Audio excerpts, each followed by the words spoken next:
妊娠するとちょっと胸が張ったりして、ちょっと気になって触ったらしこりがあって、先月なかったのにおかしいな。さすがに違うやろ。実際、エコー検査だったりとかしてみると乳がんだったっていう。はい、それではがんノート、今回はスピンオフでスタートしていきたいと思います。今日のゲストの杉山さんです。よろしくお願いします。よろしくお願いします。はい、杉山さんよろしくお願いいたします。はい。早速なんですけれども、今回はスピンオフ企画ということで、いつもだったらね、がんノートペーシングジャーニーをいろいろお伺いをして、いくいう風な形なんですけれども、今回杉山様がですね、ま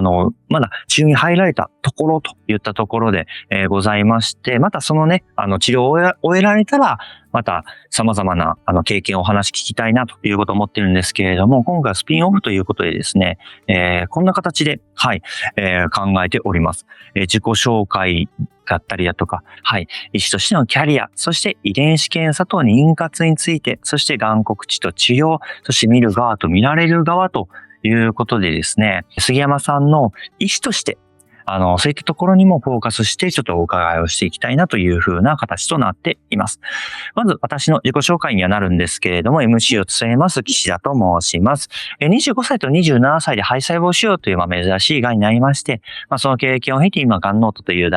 ことを、この代表理事をしております。今回 MC を務めさせていただきます。はい。そしてですね、はい。今回のゲスト、杉山さんになります。杉山さん、簡単に自己紹介お願いしてもいいでしょうか？はい。岐阜県出身33歳の杉山エミリです。職業は医師で上下科医をしています。で、趣味は、こちらに書いてある通りなんですけど、ギターだったりとか編み物だったりが最近ハマってます。で、現在乳がんで治療中です。すみません。ちなみにスケートって書かれてるんですけど、はい。スケートもされてたんですか？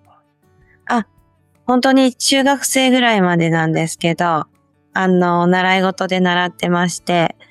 大会とかにも出てました。すごい。それはスピードの方ですか？それともフィギュアの方ですか？フィギュアの方です。すごい。そうなんですね。さすが。はい。失礼しました。そして、がんのことをお願いします。はい。今、乳がんステージ 2B で、抗がん剤の治療を行ってます。何かしら私にも情報提供ができることがあればと思って、今回岸田さんにお願いしました。はい、ありがとうございます。もう今回ね、本当にもうちょっといろいろ込み入った話までちょっとお伺いするかと思いますが、はい、皆さんの何かヒントをきっかけになれば嬉しいなということで、ご結果をいただいていろいろ、深くちょっといろいろお話を聞いていきたいと思います。ちなみに、医師、外科医ってありますけれども、専門は何になるんですか、杉山さん。今やってるのは消化器外科と乳腺外科医なので、ドンピシャというか、ちょうど自分の詳しいというか、領域のがんにはなります。外科医でもあるというふうなね、杉山さんのいろいろこのお話なんですけれども、まずですね、各項目ちょっといろいろお伺いをしていきたいと思います。まず、医師としてのキャリア。はい。どういうきっかけで医師を目指していくのかといったところをですね、ちょっとお伺いをしていきたいんですけれども、まず、医師にはもう幼少期から医師になりたいなっていうことを杉山さん思われてたんですか？そうですね。一応、家系としては全然医者家系でも何でもない家系に生まれたんですけど、母が私が生まれた年に乳がんになって、で、その後、一応手術だったり、お薬の治療で改善はしたんですけど、またその後に再発卵巣がんに6歳、7歳ぐらいの時になりまして、そこからちょっと闘病生活が始まったんですけど、で、その際に母に大きくなったら治してねっていうようなことをずっと言われてたって言ったら、言われたのが心に残ってて、で、結局母は亡くなっちゃったんですけど、それがまず一つ目の大きいきっかけだったかなと思います。お母様が乳がんや卵巣がんでもあったってことですかね。はい、私もその辺は正直30年ぐらい前のことで、父もよくわかってないみたいなんですけど、はい。その時に、大きくなったら直してねって言われたことは心に残っていて、それで医師を目指されていくっていう形なんですよね。はい、そして、医師を目指されていく中で、杉山さんは、今、外科医を、選択されたと思うんですけれども、それも、やっぱそのことが、念頭にあってっていう形なんですか？そうですね。医者って一括りにしてもいろんなお医者さんが、整形外科だったりとか、心臓のお医者さんだったりっていうのがあるんですけど、癌に携わる医師っていうのを、やっぱりやりたいなというところで、そういった点で、外科医ですと、自分の手で手術でも治せるし、ちょっと地域差はあるかもしれないんですけれども、抗がん剤の治療だったりも外科医が行うことが多いので、そういった風に全体、癌という疾患全体を治療できる科に進みたいなというところで選びました。そうなんですよね。今、何でしょう。これ、地方の病院って言っちゃっていいのか悪いなんですけど、地方の病院だと、外科医が抗がん剤治療もしてくださるんですよね。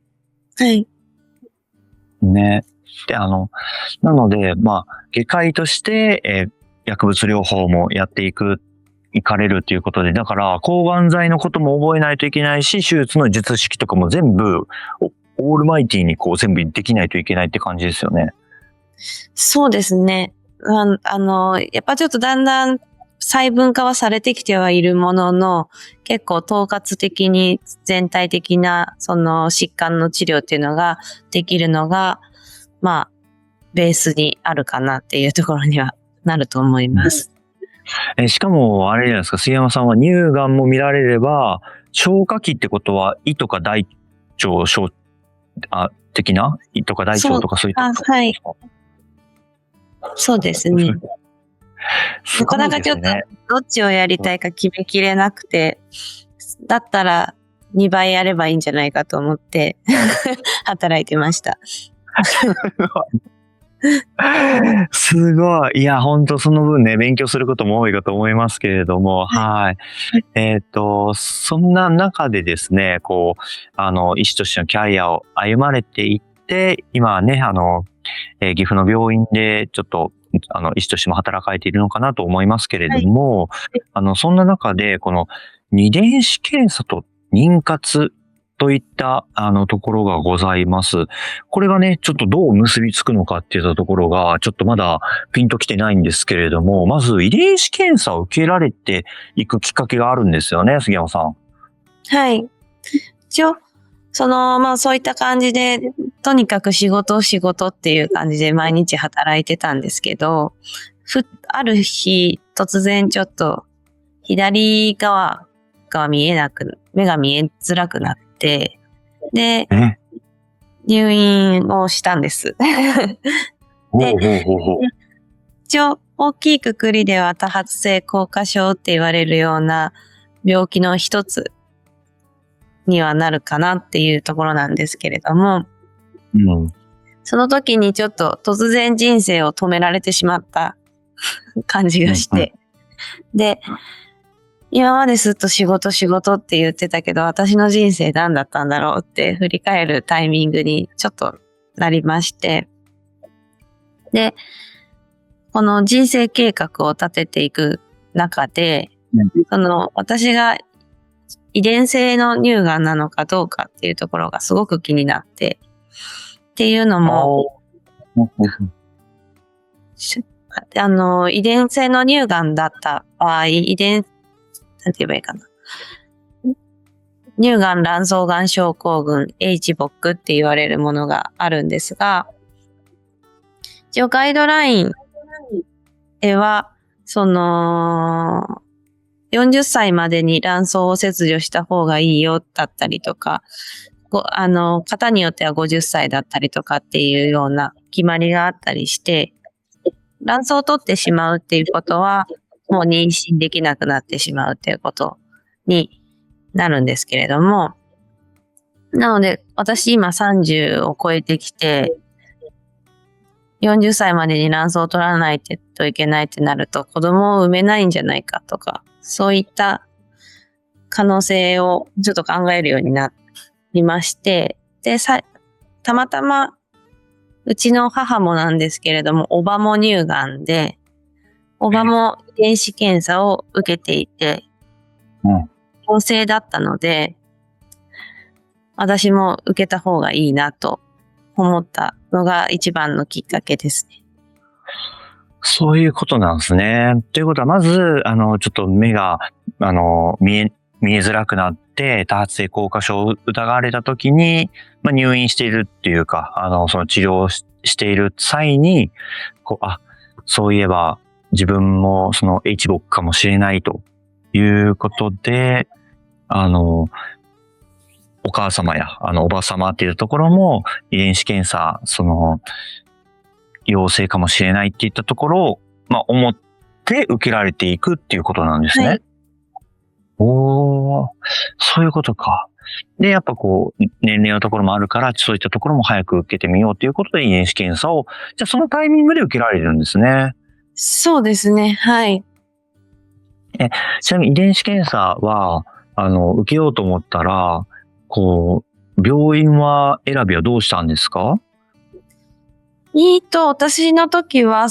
自分が勤めてる大学病院でお願いしたんですけど、当時は、自費診療だったんですが、ただ実際にどこの遺伝子変異があるかっていう番号が分かってると、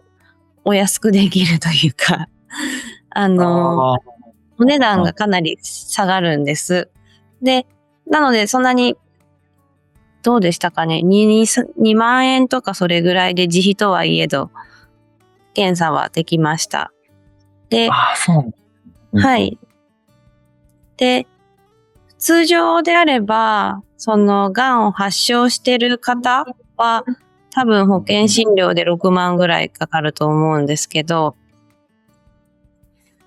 がんを発症してない方は今まで保険適用外だったんですが、6月か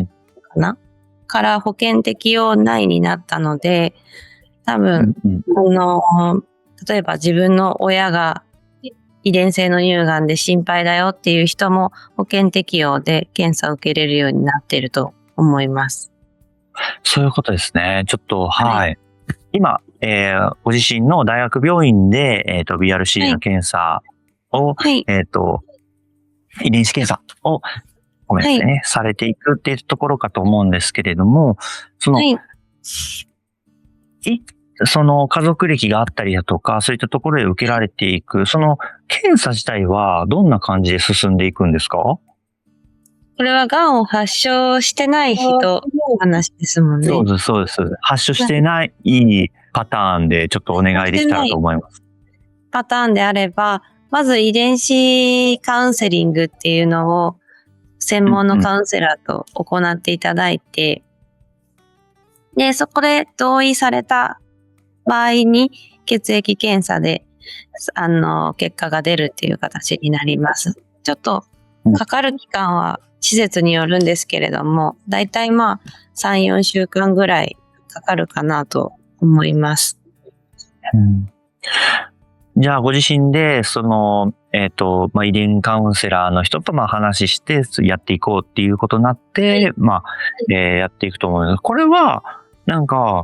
別に血液を取るんですか？そうですね、血液ですね。なので血液検査1本取るだけで分かっちゃうんですよね、怖いことに。そうなんですね。血液、それで、自分のものがどうなのかっていうところが分かっていくっていうところ。今これは、BRCA の遺伝子検査かと思うんですけど、全部の遺伝子の検査っていうんじゃなくて、そこだけをピンポイントで見るっていうことですよね。先ほどおっしゃられていたように。そうですね。この BRCA に関しては、そこだけを見るものになります。はい。ちなみに、検査、何でしょう、受けられて、数週間で、結果が返ってくると言ったときに、医師からまた説明を受けるっていう感じですよね。はい。どんな感じで説明を受けられたんですか？私の場合はちょっと受けた医師も上司だったので、ちょっと通常とは違うかなと思うんですけど。そっか、はい。やっぱり変異がありそうだから、あるから、今後定期的な検査だったりはしっかり受けた方がいいっていうところだったりとか、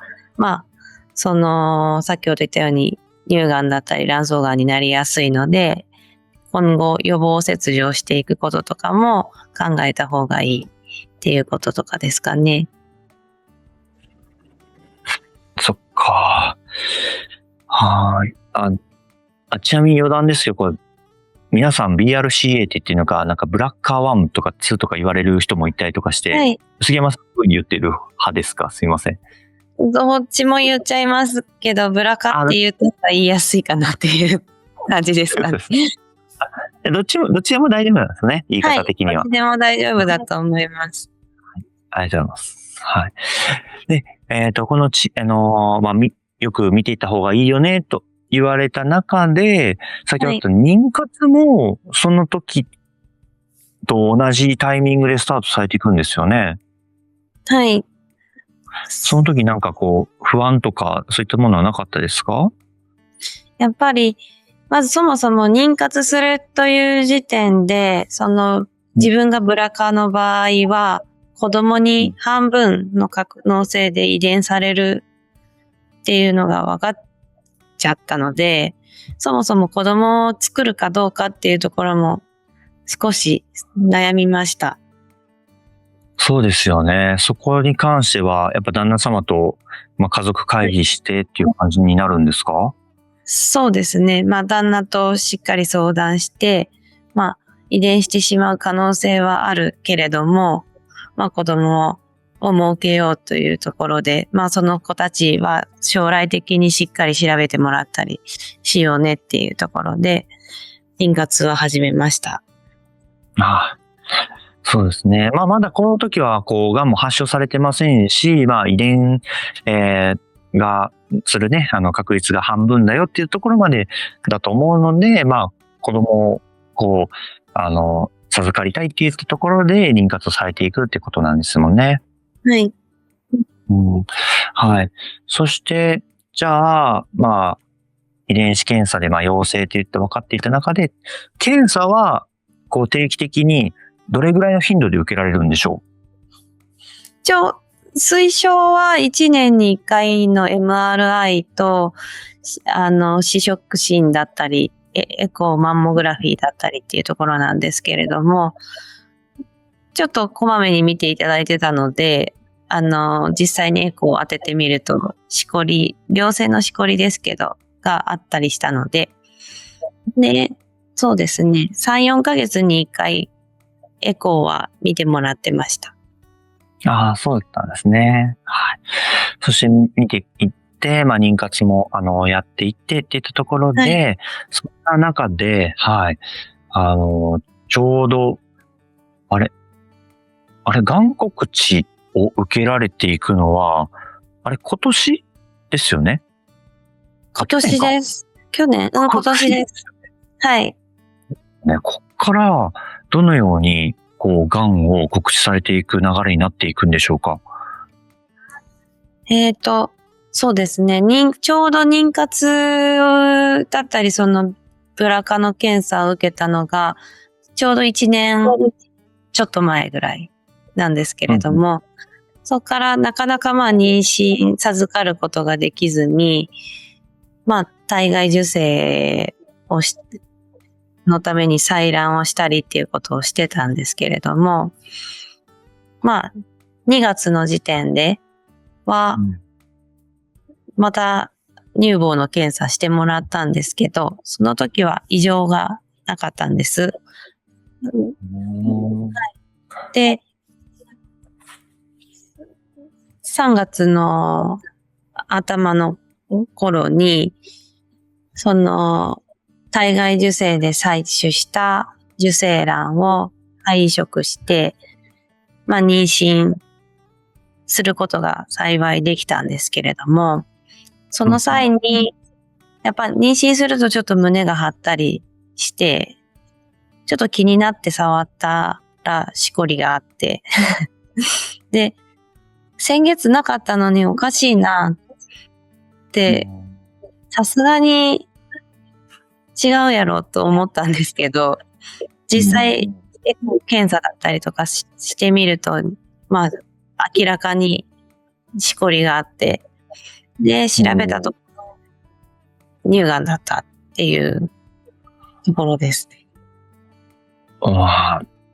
そっか、じゃあ、ようやく子供を、授かったと思ったタイミングで、ちょっとしこりにちょっとおかしなしこりを見つけて検査をしてみたら、それが乳がんだったということで、もうその時は、あれですか、針生検みたいな形でもう組織見ていって分かったって感じですかね。はい。針生検していただいて、すぐ結果出まして、乳がんだったっていう。そっか。しかもこの乳がんが、自己紹介の時にもありました、トリプルネガティブという風な感じなんですよね。はい。ちなみに、そのトリプルネガティブってどういうものになるんですか？乳がんっていろんな、タイプに分かれていて、女性ホルモンを餌に大きくなる乳がんだったりとか、HER2 タンパクって言われるような特殊なタンパクが増えることによって大きくなっていく乳がんだったりとかいろいろあるんですけれども、もう大きく分けるとホルモンタイプと HER2 タイプとトリプルネガティブになります。で、トリプルネガティブは、ホルモンも餌にしないし、HER2 タンパクも餌にしないようなタイプで、ちょっと進行度が早いような、ちょっと顔つきの悪いって言われるような乳がんになるかなと思います。ありがとうございます。そんなね、顔つきがちょっと良くない、乳がんと告知された時、この時の杉山さんのちょっと心境を教えていただいてもいいでしょうか？まず、第一に、子供はどうなるんだろうっていうところでした。正直、乳がんはいつかなるかなって思ってたので、ブラカが陽性だったこともあるので、そんなに驚きはしなかったって言うとおかしいんですけど、このタイミングでじゃなくてもよくないって思いました。そうですよね。ちょうどいつかなるであってもね、数年変われば全然また違いますもんね。はい。あと半年でも先だったらよかったなとか、半年前だったらよかったなとか思いました。そうですよね。じゃあ本当に子供を授かるのと、がんの告知っていうのは本当に重なってしまって、はい。そこから、どうされていくんでしょうか？そうですね。まず、妊娠と治療を並行してできる方法っていうのもなくはないので、そうなんです。はい。一応ソチオラをまず最初に模索したんですけど、ただ、妊娠してかなり日が浅かったこともあって、やっぱり妊娠13週以降じゃないと抗がん剤だったり手術っていうのは危険なので、もし並行するってなった場合も、2ヶ月ぐらいは無治療で待ってなきゃいけない時間、2ヶ月は言い過ぎかな、1ヶ月半ぐらい無治療で待ってなきゃいけない期間ができてしまうのと、あと抗がん剤の種類も妊娠中に使えるものってちょっと限られちゃうので、乳がんに対してしっかりした治療ができない状況になっちゃうなっていうのが、一番の問題点でした。杉山さん、それは、乳がんを、その場所を、全摘するとか取ってしまうだけの問題ではないっていうことなんですね。そうですね。乳がんってやっぱ全身の病気なので、手術で取ったからといって解決する問題ではなくって、やっぱその前後の抗がん剤の治療が一番今は大事になっている眼種になるんじゃないかなとは思います。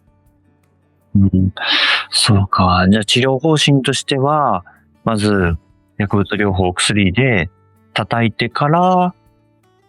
その後、どう決めるっていう感じになるんですか？そうですね。基本的には、ちょっとサブタイプにもよるんですけど、トリプルネガティブの場合は、半年間しっかり抗がん剤をやって、手術をして、また半年間、免疫チェックポイント阻害薬っていうのを使うっていうのが今のセオリーかなと思います。そんな中で、じゃあ、お薬が使えるものが限られる中で、並行しやっていくのか、それともそうじゃない方法を選ぶのか、杉山さんはどうされていくんでしょう？そうですね。当時ですけど、すごくいろいろやっぱ考えて、子供を、もし、今回幸い産めたとしても、乳がんの治療としては不十分な状況となって、乳がんとして再発しちゃって、自分が命を落とすことがあった場合に、その子供を実際育てられない。子供に対しても、失礼というか、申し訳ないことをしてしまうんじゃないかっていうのがあったので、今回の子は、申し訳ないけど諦めて、乳がんの治療を優先するっていう結論になりました。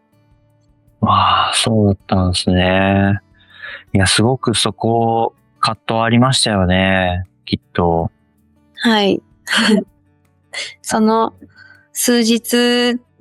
そんなに猶予もなかったので、数日1週間ぐらいの間ですけど、すごい悩みましたね。そして、旦那様とも結構いろいろその時にお話しされたのかなと思いますけれども、旦那さんのこの、心境というか、旦那様としてはどう思われたんでしょうか？夫は本当に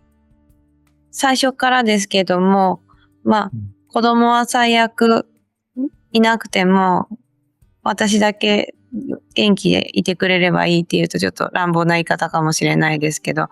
ていうような意思を示してくれていて、なのでそれもすごい励みにはというか、なりました。そうだったんですね。まずは、杉山様が、ちゃんと元気になることが大事だっていうところも考えられているということなんですね。であれば、やっぱり治療を、していくというふうなところを選択されていくっていうことになるかと思いますが、あれですね、そこから、今は、そこから薬物療法に入られていくんですかね？はい。今は、どういう治療、その薬物療法、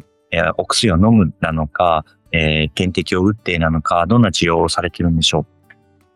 今は、抗がん剤の治療をやっていて、点滴で、12週間毎週通院するのが終わったところで、今3週間に1回の点滴に変更になりました。ということなんですね。これからまだ治療は、続いていくっていうことなんですよね。はい。はい。といった中で、ちょっとね、杉山様にちょっとお話を、今の心境も踏まえ、ちょっと治療中のお話をちょっとお伺いをさせていただきました。ありがとうございます。はい。はい。そしてですね、ちょっと次、こちら。はい。見る側と見られる側というふうな、こちらあるんですけれども、これはどういうことかと申しますと、やっぱりこう、医師として、患者さんをこう見ていくっていうふうな、こう、お立場であった、杉山さんが逆にこう、癌を治療する、まあ、見られる側になっていくっていうふうなところでどういう違いがあるのかであったりだとか、こう心境の変化、もしくはこうなんか医師として気づいたことなどあれば、ちょっと教えていただきたいのですが、いかがでしょうか？はい。まあ、まずやっぱり医者ってなると患者さんは何人かいらっしゃるので、まあ、受け止め方の比重がどうしても良くないことではあるんですけど、小さくはなってしまうなっていうのをすごく実感して、例えばこちらからしたらすごい今抗がん剤で気持ち悪いって言ってるのに、まあそれぐらいなら大丈夫だよみたいな感じで言われると、なんかすごい頑張ってるのに何って思っちゃう場面があるなっていうのはすごく思って、まあ患者さんにとってのその訴え一つ一つをしっかり受け止めれるように今後はしないといけないなっていうのは感じました。そっか。まあね、医師はやっぱりこうね、ほんとたくさんの患者さんを見て、で、そのね、症状とかでも、ね、やっぱ、いや、されてはないと思うんですけど、無意識の中でね、なんか、患者さんよりはまだちょっと大丈夫だな、であったりだとか、なんかこう、これぐらいだったら、みたいな感じでちょっと思っちゃうところがあるっていうことですよね。やっぱり、癌って言われるのは怖いなと思いました。でもはい。自分では、何人も告知はしてきているけど、やっぱ自分が告知される側になると、やっぱ全然違う。やっぱ死ぬのかなとか思うし、っていうところですかね。やっぱ自分が告知されるっていうところの重みっていうのはやっぱ全然変わってくるっていうことなんですね。はい。それを、まあ、ご経験されて、今後医師としては、なんかこうしていこうみたいなことっていうのは、思われたりとかしますか？そうですね。今までも、まあ、その患者さんの背景だったりとか、患者さんの気持ちにできるだけ寄り添いたいっていうところはあったんですけど、なお一層それを思うようになりました。で、やっぱり女性の癌ですので、その見た目が変わってしまうこととかっていうところも多分想像以上に患者さん一人一人ストレスあるだろうなっていうのが、今実際自分が髪の毛が抜けたりとか、むくんだりとかで、もう鏡見るのも嫌やなっていうところがあったりするので、それでより一層患者さんに寄り添いたいなという気持ちが高まりましたっていうとおかしいですかね。まあ状況がね、わかるからこそって言ったところでね、もちろん医師としてのプロフェッショナルなね、関わりを続けながら、より、まあ患者さんの気持ちをわかる医師として寄り添ってくださるっていうことですよね。はい。はい、ありがとうございます。本当ね、様々な、この、まあ、乳がんと、告知されてまだ間もない、もうね、本当杉山さんのお話っていうところを、今日お伺いをさせていただきました。ここからですね、少し、インフォメーションに移らせていただきます。がんノートですね、患者さんのインタビューなどを、発信しておりまして、まあ、治療だけではなくて、日常生活、そういったところにフォーカスした、こともお届けをしております。まあ、今日に関してはね、すごいやっぱこう、大切なテーマっていったところもありましたので、そんなに、こうね、笑いを交えてっていうところが難しかったかもしれないんですけど、まあ、普段、また杉山さんが治療を終えられてから、ペーシェントジャーニーを伺っていくときには、またこう、ジャックスしたような形でお話もお伺いできたらなと思っております。また、がん経験者さんの、こう、経験談をまとめた、そのがん経験者リアルな生活という、こちらの方もありますので、もしよかったら見ていただきたいなと思うのと、オーディブルなどもありますので、こちらも、お聞きいただければと思います。はい。また、ここまで見てくださっている方、チャンネル登録や高評価、コメントなどで応援してもらえると嬉しいなということも思います。はい。そしてですね、